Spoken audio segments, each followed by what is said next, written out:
This guy is a part of one of the most special shows in the history of ESPN. You would think, Stugotz, that it wouldn't be that hard in sports, in the playpen, to put a bunch of people together and have them enjoy each other's company and have fun.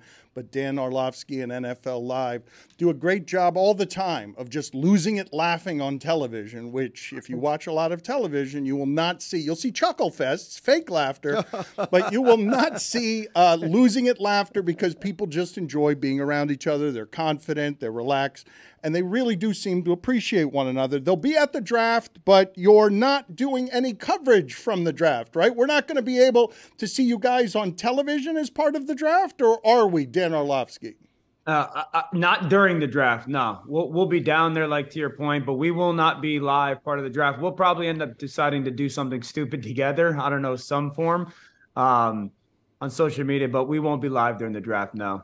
I think one of the keys to the show is that you're such a good sport of allowing all of them to drag you for weirdnesses. We have compared you to Chris Whittingham, who we believe, like you, has a fetish about showing people his weirdnesses with confidence because he doesn't mind them judged in any way at all. So what would you say, your group of colleagues would say, are the 3 strangest things that you have revealed about yourself that they mock you the most about? Oh, man. For sure, like the food stuff, like the food thoughts that I have, or like the simplicity of it blows their mind. Like Marcus being from the deep South and his food interests, and Mina because of her, kind of cultural background and the different foods that she's been a part of. Laura loves to cook. So like for me, I'm just like, yo, just give me chicken and I'm fine. So definitely that. Well, wait, before you go any further there, the plainest thing that you eat that they mock you about? I know they've mocked you about the nachos, but what would be the weirdest in the subcategory of weird eating habits? What would be the single weirdest? Yeah, I routinely just eat plain grilled chicken, not kind of seasoned. Just give me a piece of chicken, grill it, cook it, and I'll just cube that up and eat it. So like that's the thing that they sit there and go, what are you doing? So breast that would probably thigh? Be like Please don't say breast. Breast. All right. Jesus. I'm thirsty. Yeah, breast. No thigh. And we're not trying to take that much, fat on the meat. So no breast for sure. But no sauce, no barbecue sauce, nothing. I mean, what's the matter with you? Pepper. I mean, an occasional dip into ketchup, but I honestly don't like ketchup. That's my guy. Yeah, ketchup. How about sure. and nachos? Is it nachos without cheese? What's the weird nacho stuff? When I do nachos, I just do a tortilla, so chips, cheese, chicken. There's nothing else on the nachos. I don't like salsa. I don't like spice. So I don't like jalapenos. It's dry. Sour cream is gross. Refried beans make no sense to my mind. So like just chips, cheese, and chicken. Just a dry nachos, what you like. It's just dry with the dry chicken and the dry cheese. Some ketchup maybe. And some ketchup maybe for some moisture. It's weird though, because like when I'm around them, I will taste different foods and I'll be like, wow, like this actually is really good. But then I don't actually like implement it into my life. Does your wife think anything is particularly strange about your eating habits? Anything that she mocks more than the other things? My wife is literally the female version of me. Oh, wow. Oh, my God. So you eat the same way? Oh, yeah. Like, Dan, my wife and I will go to a steakhouse, right? We'll both order a Caesar salad. It's annoying. People like, I get it. Caesar salad. We'll both order a filet. Now, she'll get it like butterflied like a hockey puck, but I'll kind of like get it cooked medium or whatnot. And then we'll get like mashed potatoes. And we eat the same thing. Or we'll go to like an Italian restaurant. She'll be like, can I get chicken parm with a light amount of sauce? I'll be like, can I get chicken parm with a light amount of sauce? Wow. We eat the same. Orlovsky, I'm telling you, I almost divorced my wife. In fact, the marriage would have never happened. She got ketchup. I took her to a steakhouse for one of our first dates. She got ketchup with the steak. Don't tell me you go ketchup with steak. Don't tell me that, please. I have before. What? Yeah, I have before. I think I don't do it as much now, but I mean, my son does it. We went to a steakhouse at Disney the other night, and my son did it, and I was like, "Have at it, dude." So, welcome to the family. I got no issues with it. Are you a Heinz guy or are you like an anything ketchup guy? Because you're like very plain, so it seems like you wouldn't be specific about your ketchup.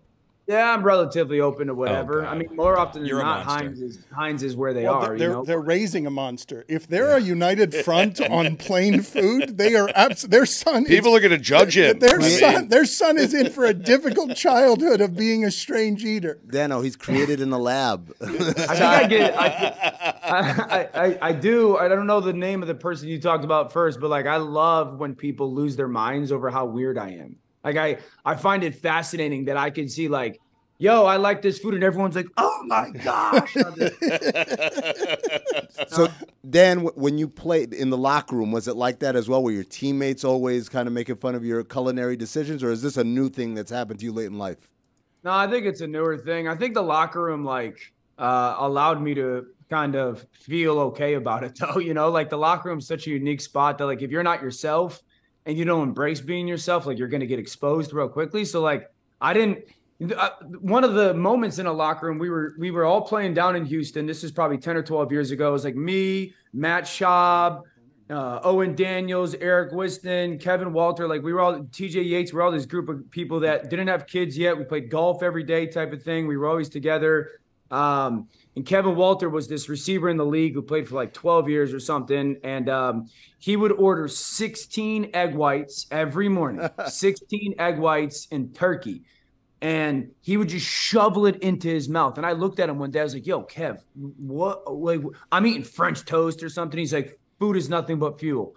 So, and he looked like he ate the right way. And I looked like a melting candle. So it kind of impacted me a little bit with food. Can you give us a name of a teammate that you couldn't believe the amount of food they shoveled into their face other than the one you just gave us?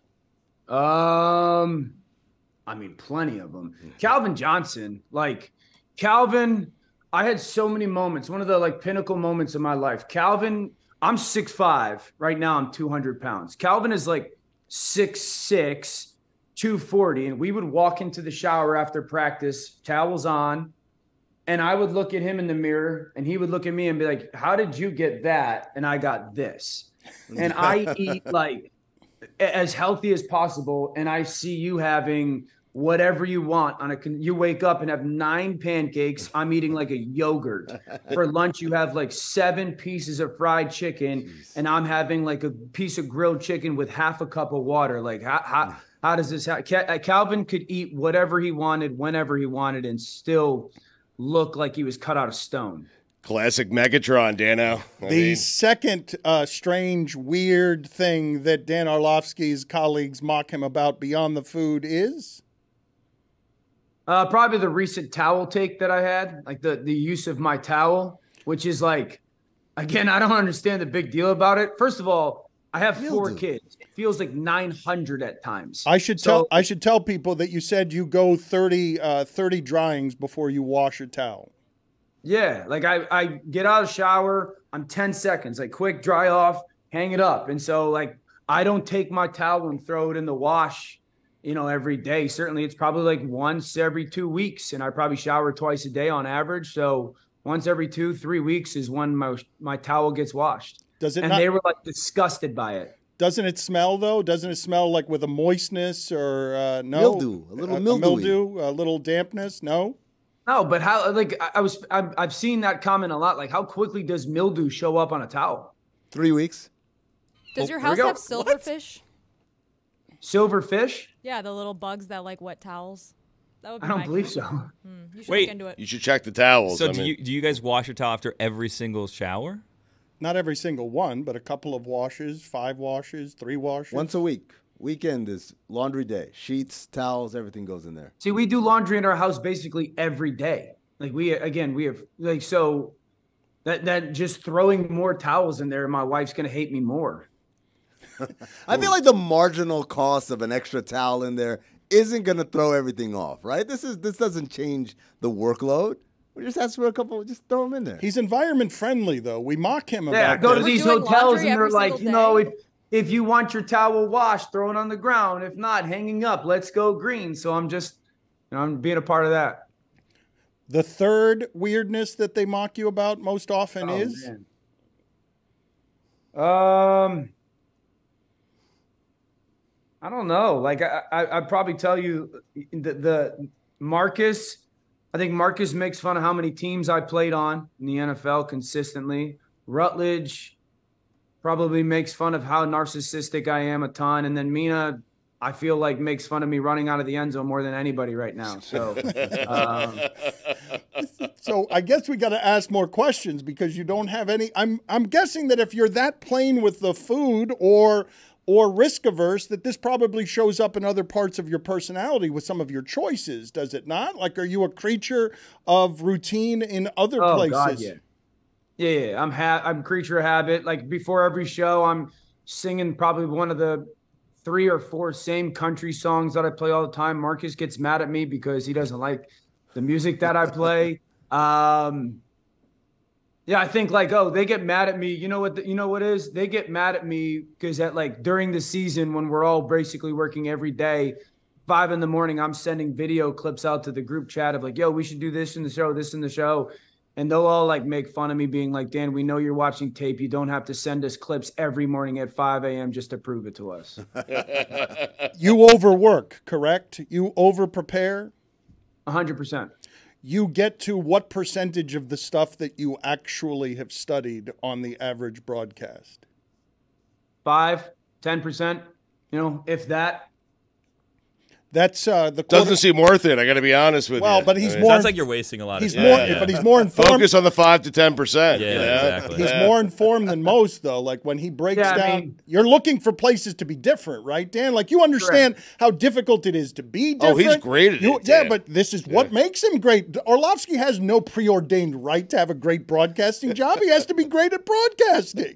Exactly. I was the backup quarterback who ran out of the end zone for a team that went 0-16. Like if I think that I could just find out 10% of the information and have a job at ESPN, I'm kidding myself. So bona fides. I also it's an ego thing as well. Like I love being able to go on TV and find things that other people haven't found or do things that other people haven't done. It fills my ego. It fills my competitive drive. I don't mind it either. And I told my wife this, like we were on vacation this past month or something like that. And I told her playing sports my whole life and being in the NFL brainwashed me because I cannot enjoy a day unless I feel like I've earned the right to enjoy a day. Wow. And I know that sounds like psychopathic, but I have to put in the work every single day and or morning to be able to just enjoy the afternoon or night. I just don't think I'm wired that way. I can relate. Yeah. Have you been clinically diagnosed as OCD? Because my guess is your temperament has to have a lot of that in it.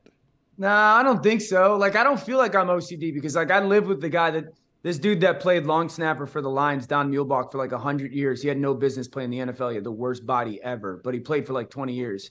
Would pull out of his garage, shut the garage door, watch it shut, drive away, come back and check on the garage door and stuff like that. So he was more OCD than I am. I'm just maniacal with that stuff. I feel like I'm going to be exposed. And honestly, I don't know, part of it is because in social media nowadays, if you go on television and say something wrong, you're going to get exposed. You could say an opinion that people disagree with, but if you say something incorrect and you're not ready, you're going to get absolutely exposed because of social media.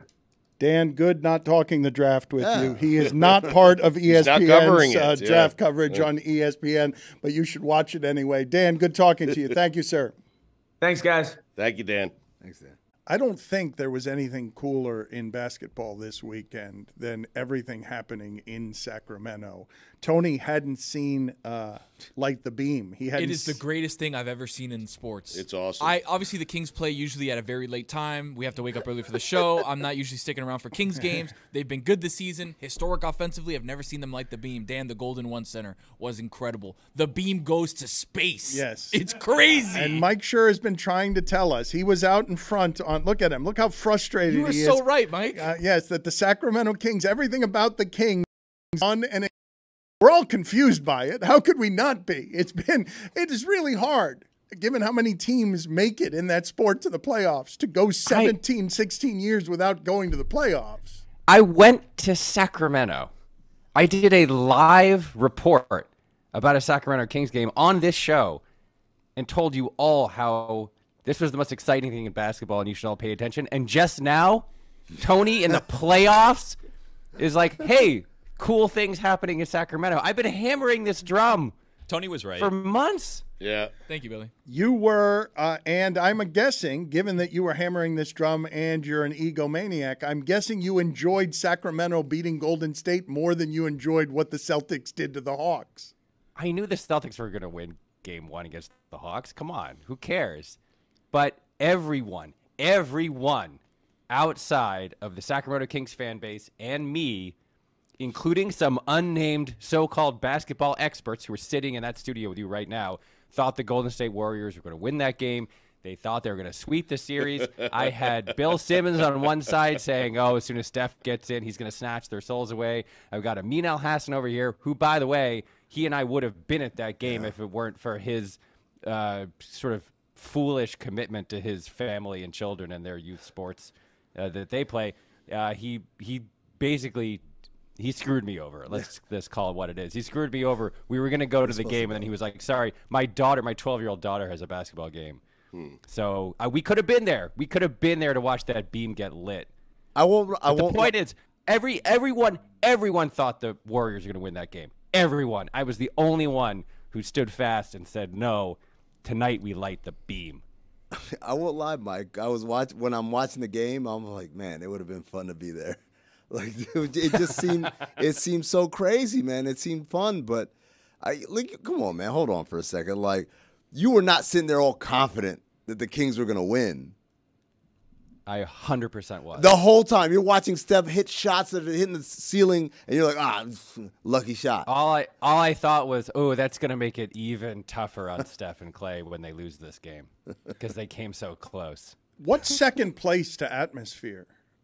Because I couldn't believe how loud it was, how obvious it was. Sacramento's always been loud, back going to Stojakovic and Weber and those teams. But this, what I heard coming through my television, is not something I'm used to hearing at all. Amin didn't think they would be that loud because there would be Warriors fans there. He thought there would be more Warrior fans than Kings fans there. I didn't say to answer your question, what he didn't account for was security racially profiling E40. I did say that. Who? No, this is God bless this show and God bless the people who listen to it, but you got to work on your listening skills. Everybody. This is not the fans. It's not the fans' fault. This is you guys too. Mm-hmm. You guys hear something completely different from what I said. What I said was there's going to be a contingent of Warriors fans in the building. And by the way, if you watch the first half, when Steph's hitting these crazy shots, it didn't sound like, look, I've been in a lot of arenas. I've seen when a great team that doesn't have any support in the building, what that sounds like. For instance, during the finals, Cavs versus Warriors, that crowd was decidedly a Cavs crowd. When Steph would do Steph things, you would hear groans, like gasps. In Sacramento, you heard, because they're there. I didn't say it would be most of them. I didn't say it would be a large portion of the crowd. I said there's going to be Warriors fans there that are ready to go crazy when things happen, and they did. But obviously, the Kings fans, because their team played well, had an amazing comeback, won the game. Of course they went nuts. There may have been Warriors fans there. I will again say that I didn't feel anything this weekend that felt like what was coming through my television when Sacramento was playing basketball. So I spoke to a couple people who were there. I said, how loud was it? Oh, it's crazy. It was incredibly loud. I said, louder than Oracle at the beginning? And they're like, not quite that loud. Louder than Cleveland during those finals? Not quite that loud. But loud and crazy. So Phoenix was loud and crazy in the finals in 2021. And everyone's like, what a great atmosphere. Yeah, some of this is just, I haven't had any in a long time, and this is the first time I'm having some, and oh my God, it's amazing. Of course there's going to be that energy. Who are these people that have an inventory of loudness that think go back like 3 years and remember, well, it was almost there, but it wasn't quite there? Billy, they're called experts. They're people who go to games for a living. You're talking to one. Yeah, but they're not experts on loudness. Billy is right. An inventory of loudness. I've got an inventory of loudness. You're a decibel expert? Like, get out of here. I'm a decibel expert. I mean, he was at Clippers Suns yesterday. Yeah. He's out there covering these games. He's grinding. I know, man. I have levels to this. I have ranks and stuff. I'll give you a great example. The Knicks won a road playoff game for the first time in however many millions of years or whatever. I think 2012. What's that? I think it was 2012. 2012. Don't interrupt him. But it's felt like a million years. What it was to lead a series, to win game one on the road of a playoff series. They haven't done that since 1999, and I knew it was 1999 because that was against Atlanta. I went to those games in Atlanta, games 1 and 2. They swept the Hawks. And when I tell you, that building sounded like Madison Square Garden, like that, I know that. It jumps out to you, right? Obviously, there are levels to this. So Sacramento last night, incredible. What Dan said, you're absolutely right. Of all the games, 8 games this weekend, that one had the best atmosphere that came through as a viewing experience. But is it all time? I mean, guys, what's best for the West? Is it Lakers Warriors in the Western Conference Finals? Yes. Wait, hold on. Hey, Adam Silver on line 1. Would you like LeBron versus Steph one more time? Let me think. Yeah. Start of the day, start of the day. It is your start of the day. What happened? Start of the day, start of the day. It is your start of the day. Start of the day, start of the day. It is your start of the day. Start of the day, start of the day. It is the start of the day.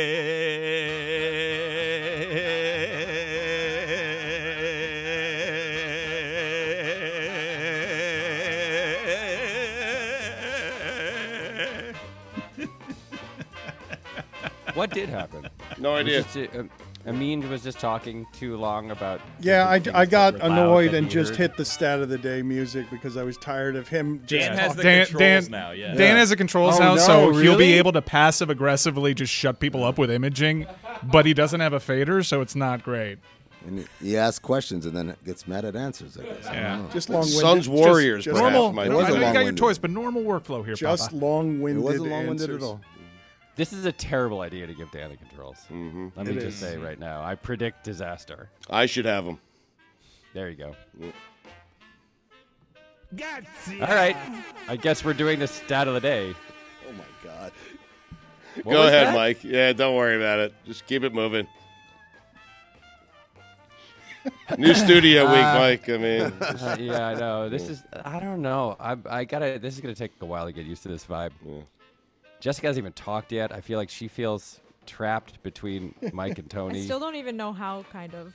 Jessica's in Middle Earth. There's going to be some transition. There's 100 different camera angles. How many cameras do you have? A lot of cameras. Lot of weird. cameras. Yeah. I look bad in all of them, too. That's the main reason I haven't talked. It's all these raking 2 shots going across. Hey. Just give us the goddamn stat of the day. We're a Glad you podcast hit that sound. first and foremost, Hey man, right? you just hit the sound. There was no wind up. There was none of your usual preamble. You just hit the sound. Yeah. I'm a little thrown, Uh-huh. but fine. Here's your stat of the day. Thank you. Dan, after Sacramento Kings game, if the Kings win, they light a beam. If they lose, they don't light any beams. Do you know, Dan, how many beams were lit after Game 1 of the Western Conference playoffs against the Warriors? I would have no idea. I would assume 1. That's right! They lit the goddamn beam!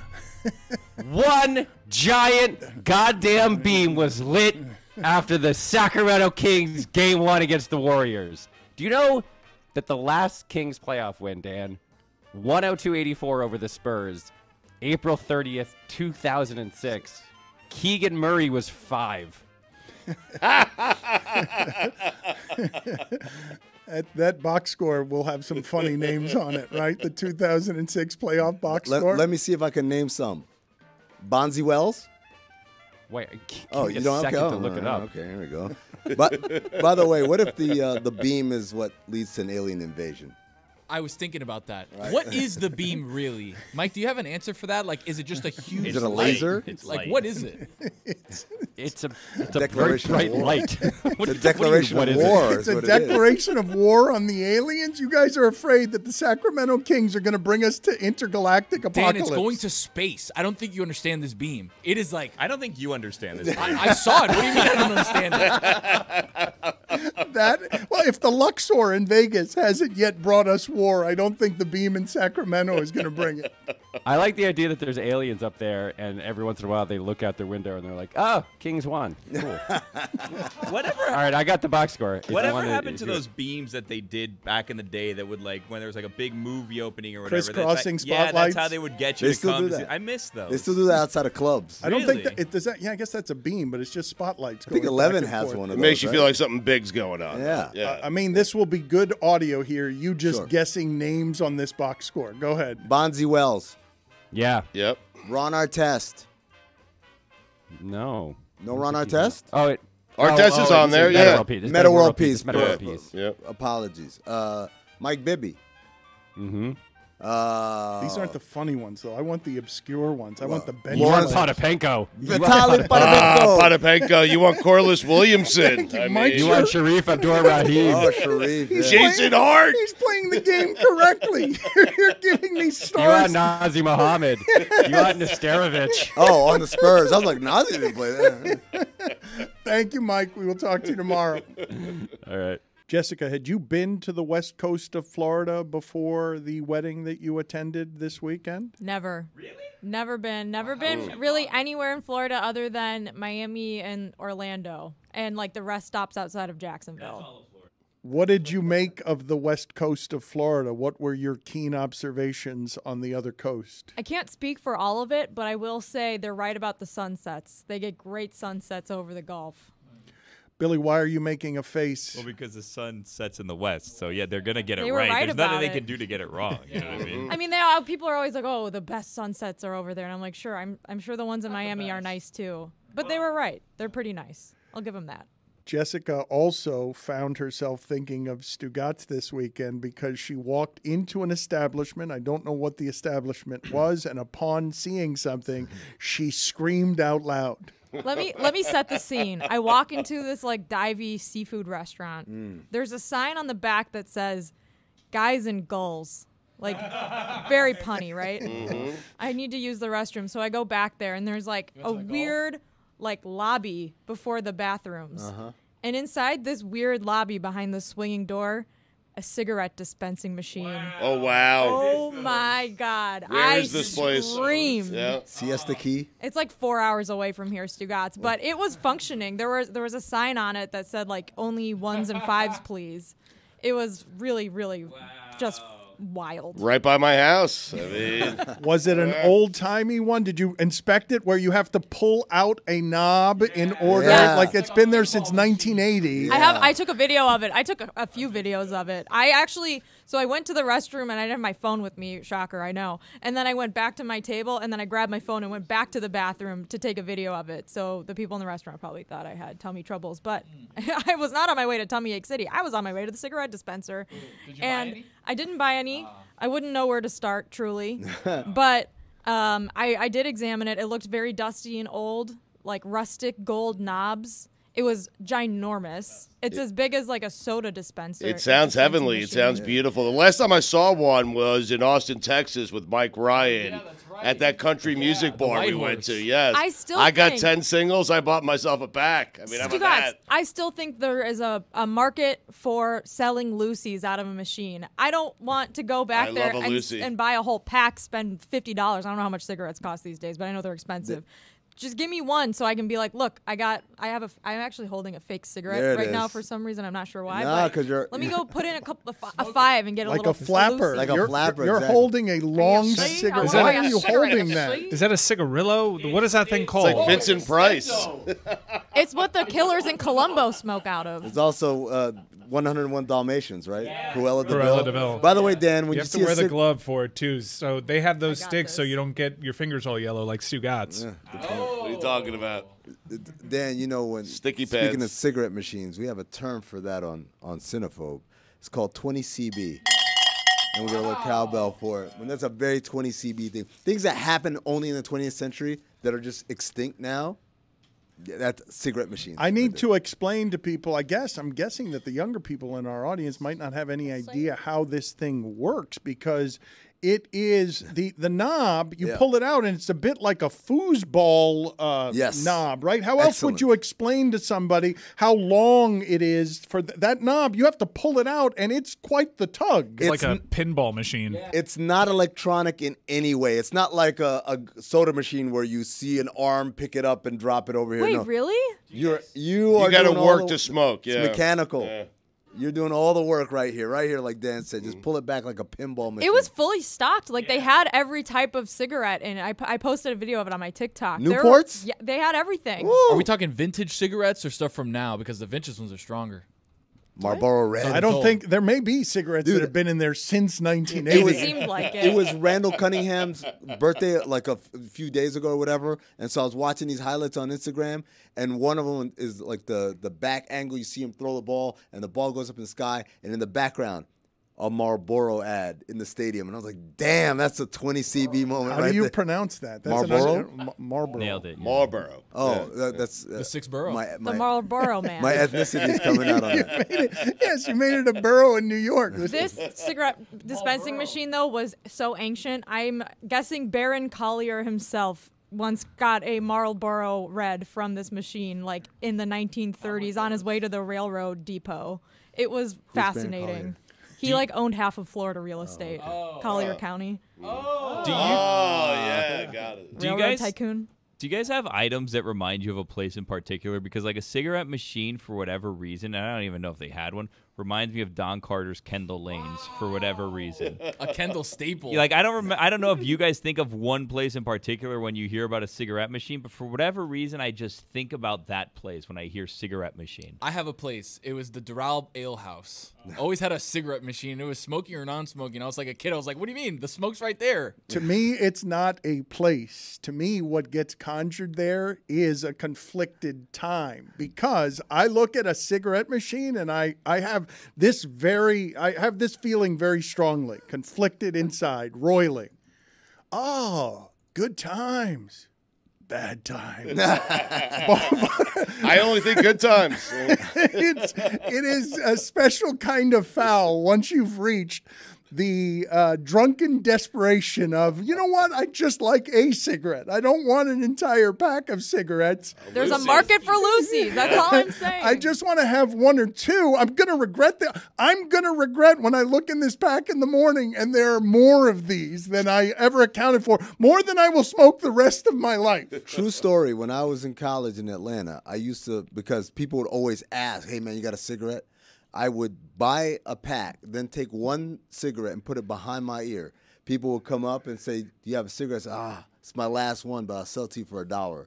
And then I'd sell it, and then I'd pull another one from the pack and put it behind my ear. So how do you play? What a hustler. You were doing the Lucy economy. You were a street hustling seller of Lucy's. Man. I sold Lucy's and I sold bootleg CDs. This is back before everyone had a CD burner. So I would download stuff on LimeWire and then burn the CDs and sell them on Marta. I had a little Discman that I bought with my earnings, and I would tell people, look, you can listen to it. Make sure that it's to your liking, and then here we go. Tell me more about this time in your life. Oh, this is quite the time. This is the time where I discovered you could make the dollar stretch a lot if you ate every meal was ramen noodles with hot dogs chopped up in them. So morning, noon, and night, man. You were broke, huh? I was broke. That's what I eat when my boyfriend goes out of town and can't cook for me. Ramen noodles and hot dogs? Oh, it's great.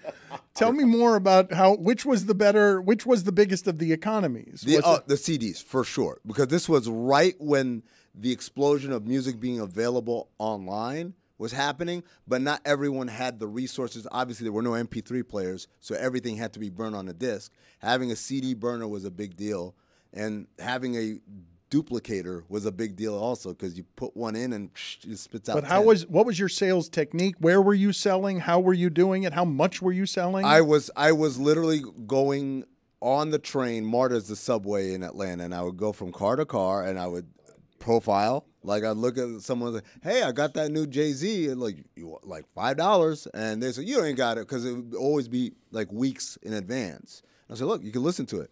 And one of my early kind of failures in that regard was the Jay-Z and R. Kelly album, Best of Both Worlds. because two things happened. One was the first version I downloaded wasn't actually the album. It was literally just the first refrain of Best of Both Worlds, oh, repeated over and over again for 60 minutes. So I sold a couple of duds there. But then the other... You didn't listen before you sold it? No, that's a great thing about LimeWire is if you got a dud, all right, I got to take another 12 hours to get it right. Yeah, man. Like, hey, like this thing was hot, Billy. Like, this album wasn't supposed to come out for like a month, and I had it first, so I had an opportunity. I got to strike when I was hot. Well, no, see, now this is what happened. Then I figured it out because my friend told me after I'd sold a couple of copies to strangers. But anyways, then I re-downloaded a good version of it. So then I'm like, this is gonna pay my rent. Like, I'm gonna make millions off of this, right? Bootlegging this one CD, and I'll never forget. More than the artist. More than the artist, right? I'll never forget. I encountered a young lady, and I said, hey, I got the new R. Kelly and Jay-Z, and she said, I don't listen to that. I'm like, you don't listen to like hip hop and R&B? And she said, no, I don't listen to that guy. And that was the first time I thought, oh, this R. Kelly thing is big, because it was still rumors and innuendo. But that was the first time like my bottom line was affected. And that began my decades-long hate of R. Kelly after that. You were in sales. That's why you hate R. Kelly? Took money out of my mouth. Took money out of your ramen noodles and hot dogs. You know how many tins of tuna I could have bought with that? How much were you making, though? How good were you at sales? Probably, because I was having multiple albums, probably about $500 a month or so, which was, that's big in college. And how could you how successful were you at spotting correctly the kind of people who would want what you were selling? It's a volume game. So you got used to rejection. Yes. That's sales, Dano. It's just Amin wandering through a subway selling CDs. Hey, man, volume shooter. Hey, man, you listen to rap? And I don't know that just your general energy is something that I would trust in sales. I feel like you were trying to get over on me. That's why I had the CD player.